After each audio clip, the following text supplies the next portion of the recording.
And now we move on to the review portion of our podcast, where we start off with a review for one of the remaining portion of the year's most anticipated movies for both of us, I would say.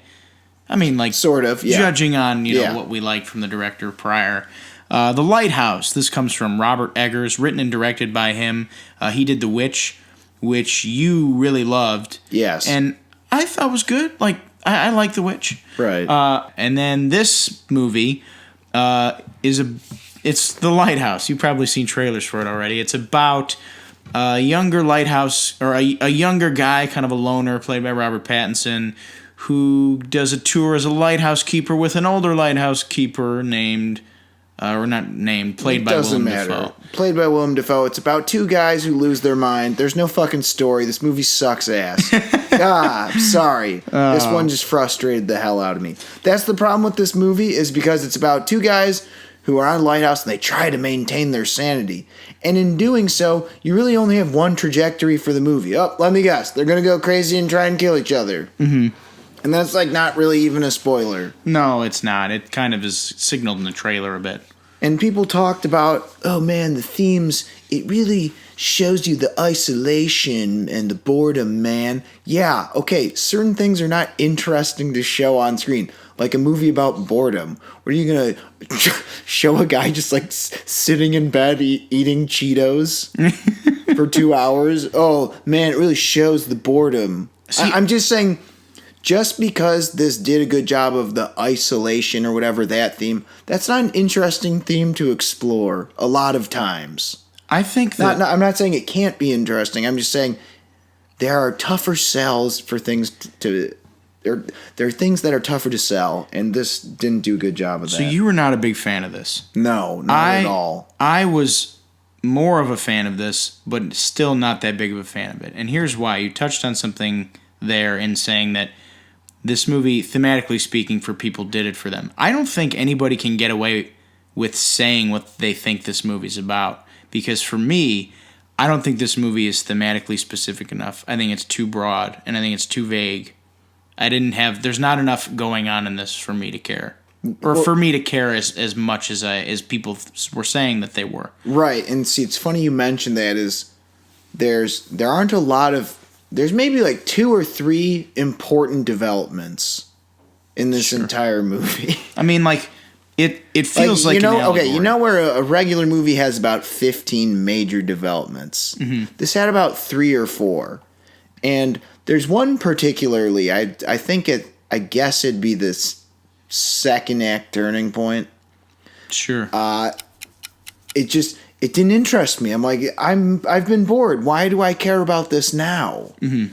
And that's kind of my problem with this movie, is there's so little going on in it, and it just kind of repeats the same beats. Like, oh my god, it's gross, it's dark. Oh, it sucks being on an island. Being a lighthouse keeper is no fun. I get it. Oh, what was that? Was that real? Was that fake? Real? Was it fake? I don't know. Oh my god. Can you imagine it? What's in this drink? Yeah, it's just like, it's that same shit.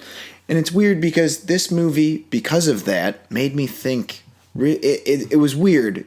Generally, a movie this bad, to me, doesn't get me thinking. But this one got me thinking about, what do I look for in a good movie? And I think what I consider a good movie and what I consider a bad movie, it's based on the following things. Is it engaging? Is it entertaining? Is it informational? Is it intriguing? Or is it interesting? I was not engaged because I was bored because they just took too long to get points across. Let's see. It was not entertaining because it's no fun. Mm-hmm. Like, I mean, not that that's always the way it's got to be, but, you know, if it's not entertaining, okay, what else can it be? Can it be informational? Kind of. That's one thing I'll give it, sort of. It seemed pretty accurate to the times, was the 1890s. Oh, yeah. Seemed like that was pretty well done. The accents and the acting, that was fine. Was it intriguing? Not really. I mean, I could see how there's a couple elements in the story about what's the mystery behind the lighthouse? What's going to happen to these... See, what's the mystery behind the lighthouse? That's kind of... that was kind of intriguing, I guess. But what's going to happen to them? That wasn't intriguing to me because, as I said, really it had one trajectory. This movie kind of felt like the cat's no-tell motel joke. You know how that goes? Yeah, yeah. Where you just tell a really, really long joke, and then he goes across the street, through the hall, blah, blah, blah, and then he gets hit by a car. And then the whole joke is you tell this whole long, stupid story about this guy trying to figure out why it's called the cat's no-tell motel, and the punchline is just... And the moral of the story is look both ways before crossing the street. So it's kind of just a huge redirect. Right, right. So that's kind of what this felt like in some ways. So that's just kind of my thing is, was it intriguing? No. Was it interesting? Absolutely not. That's the of all the qualifiers I have here, that's one thing it was not. So that's, to me, why it wasn't good. Yeah, I would say it's not a movie I would recommend or it's not a movie I feel comfortable recommending to anybody. There's a lot in this that's very not user-friendly, mainly because a lot of the stuff you're pointing out I think is very intentional. I think this is an impressionist movie, and I think that this is an allegory. I don't think anything in this movie is actually explicitly what it is. Like, the mystery of what the lighthouse is, it's like, yeah, that's a lighthouse, but like, what is it actually? What's this movie actually about? What is this a metaphor for? The puppy represents industry. The puppy represents industry. And by the end of the movie, I had an idea of what the puppy represented, but at the end of the day, I mean didn't... the lighthouse? Yeah, no, that's what I meant. I meant the puppy in the metaphor. Yeah. The lighthouse is the puppy. Okay. No, but I had an idea of what I thought Robert Eggers was getting at, but at the end of the day, I didn't have I didn't have as much to go off of as, like, say, a Parasite, which is also thematically very rich, but more specific in what it's trying to say. And also it talks about way more. It talks about many, many more things, and it touches upon many more topics and sort of branches of ethic and all that sort of thing. This is just kind of like, I walked out of it like, yeah, I think I know what it's about, and that was it. Like, I didn't really care otherwise. However, I will say I was very impressed by everything besides the story. Yeah, I think technically speaking, this movie is very, very well done, and the acting especially is very good. No, the acting is really good, and I'll give it that. But good acting does not a good movie make. Right, exactly. Good acting can elevate an okay script. Mm-hmm. It can elevate a good script. And obviously, when a script is really good, and then it just kind of, they complement each other. You know, good script, good acting. But to me, when acting is really, really good, and that seems like it's the only part that's working, it's kind of like listening to a song that just sucks, but then there's a really rad guitar solo. Or like listening to a rap song where it's just 4 horrible rappers, and then Andre 3000 just comes in and kills it on one verse. Mm-hmm. But that doesn't make the rest of the song any goddamn better. Yeah. The acting, I mean, it was the acting, but also just the technicality of it. Like, this was, you watch a movie that's in black and white, and you're like, I feel like this was shot in color and desaturated. Yeah. I didn't get that sense with this. This felt like it was, like, every set and frame was staged and lit to be in black and white.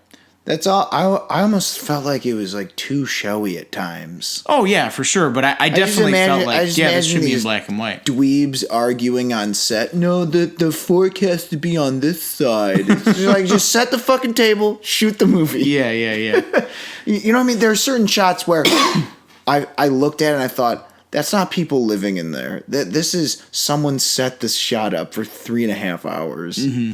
I get that. I don't know. Normally I wouldn't complain about that, but it's just like this.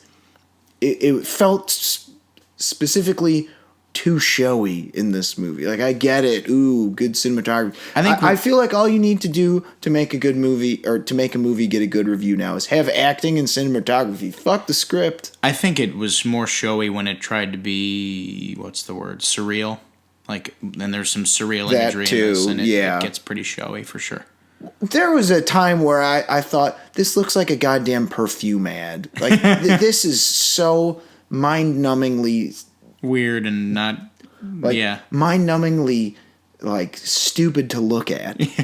Like, I thought, like, this is what I wasted my time to come to the theater and watch. This is horse shit. I might as well just watch Stan Brakhage shit, But that's basically... You want to move on to spoilers? Sure. All right, this movie in a nutshell. Oh, look, we've got 2 lighthouse keepers. There's the one young guy. Hi, I'm the young guy from New England, and then the old guy. I'm the crotchety old captain. I don't like it when the young guy doesn't do work my way. Don't kill the seagulls. It's bad luck.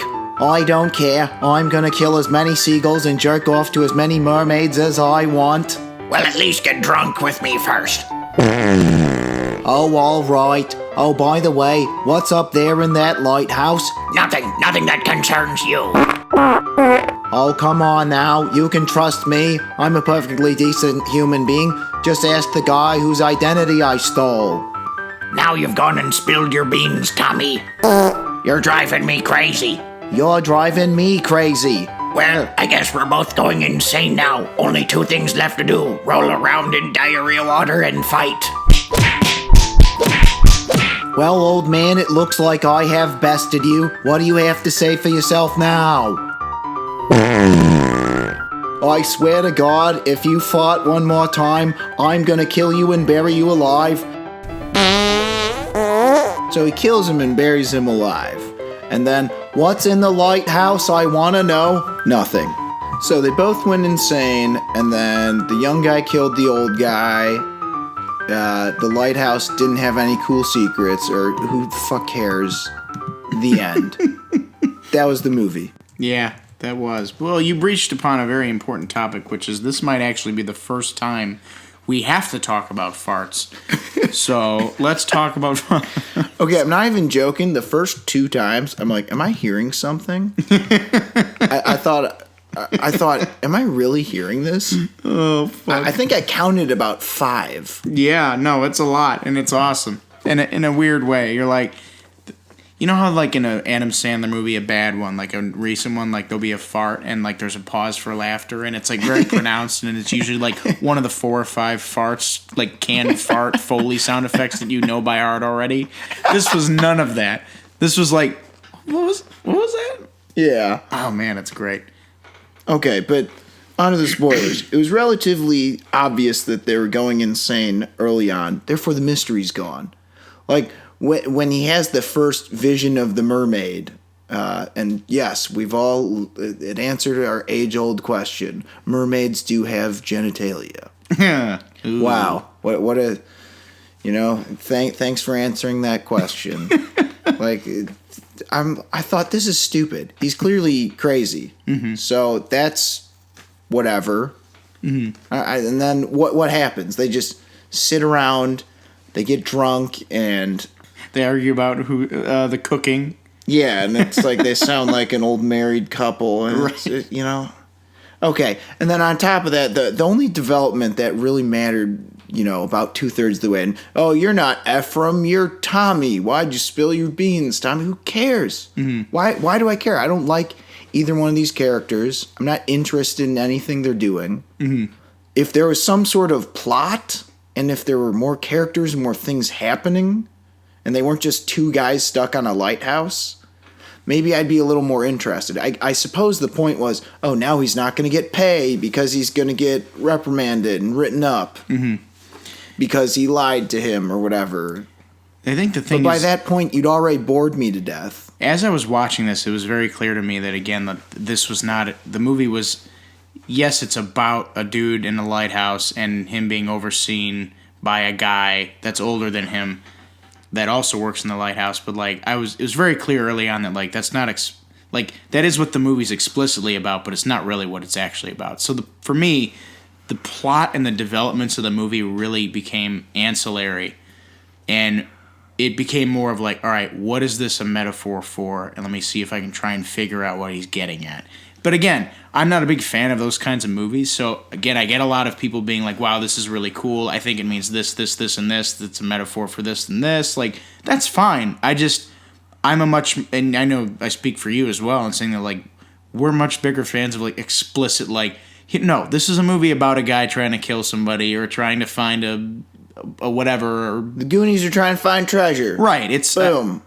A movie can have deeper meaning, but I like movies that do both. I like movies that can bridge the gap between being, allegorical but also tell an explicit story that is interesting.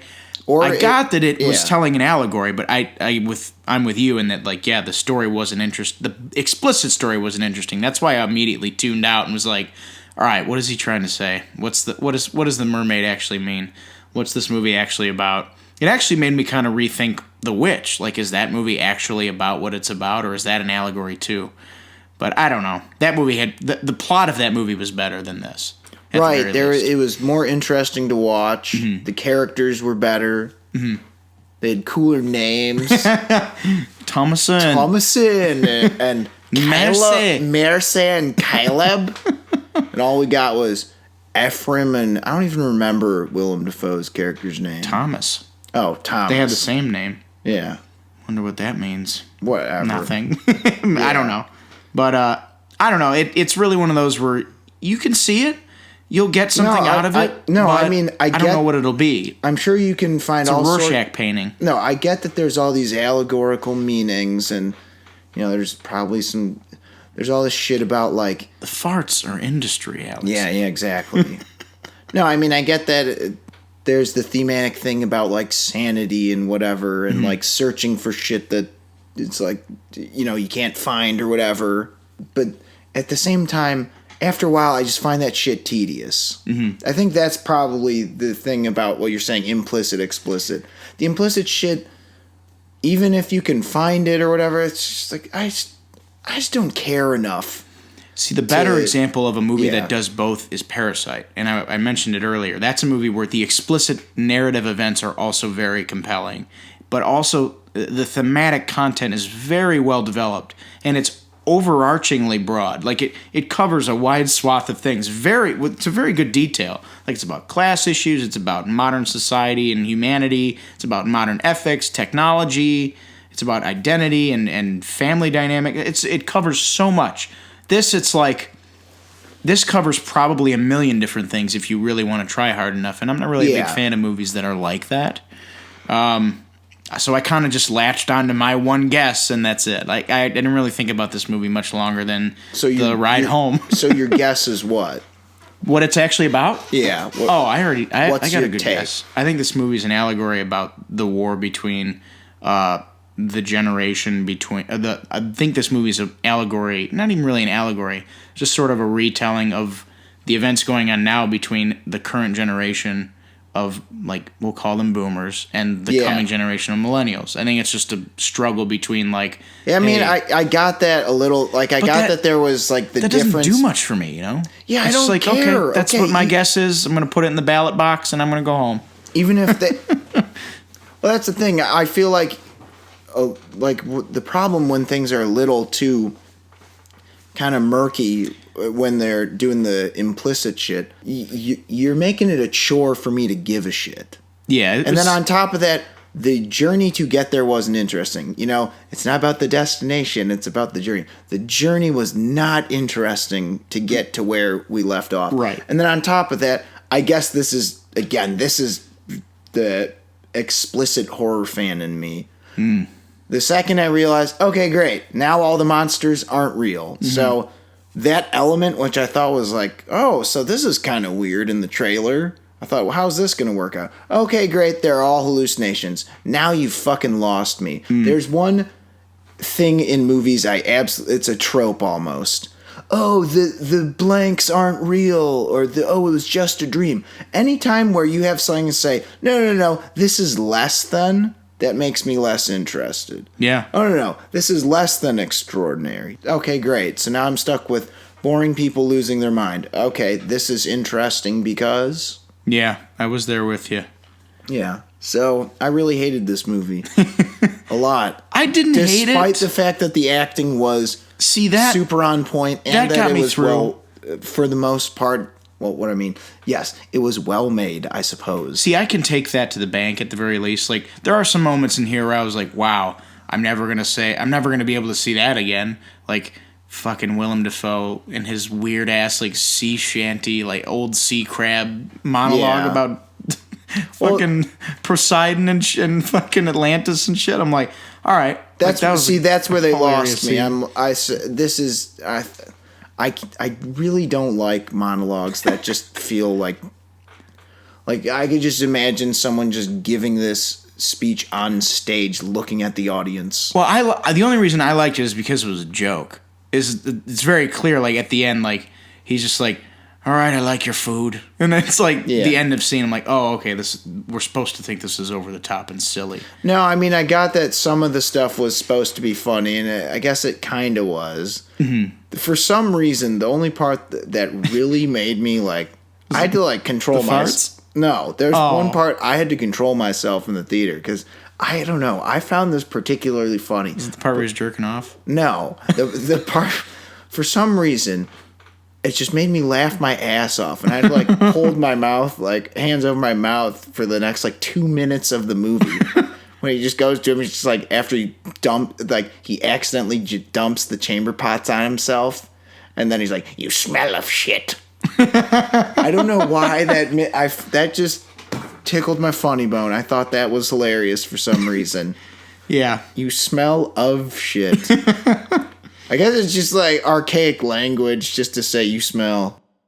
Yeah, I mean I at least got something out of it. I don't super regret watching it, but I was pretty disappointed with it. So I ended up giving it a 6, which I know is a bit higher than you would expect. All right, but so you gave it a so 6. I'm trying to be more honest with myself when I review things, and you know what? I don't care how well lit it was or how good the acting was. As a whole, I just thought it was a boring pile of shit, borderline art house, nonsensical movie. So I'll give this a 1.5. That's a lot higher than I 5. thought. I thought you were going to give it a 0.5 or 1. A 0.5? A 0.5 is like, I don't even know. That'd have to be 10 times more boring than the worst Hellraiser sequel. Oh, fuck. Okay, well, that's at least... that's a bad score. I'll give it respect for where it deserves respect, and that's the cinematography and the acting. Yeah, that's about where I gave it to. But the reason I can't give this any higher is, how long is this movie? An hour and 49, 50? Yes. This felt like an endeavor. It felt like I was at the theater for 4 hours. And you know what? I was begging for it to be over. Mm-hmm. Begging. I'm like, oh, God. And the credits roll, I've said, finally. Jesus. Damn, that's no good. That is quite the understatement. So that brings our grand total to 7.5 out of 15. So that'll do it for our review of Chamber Pot Backsplash.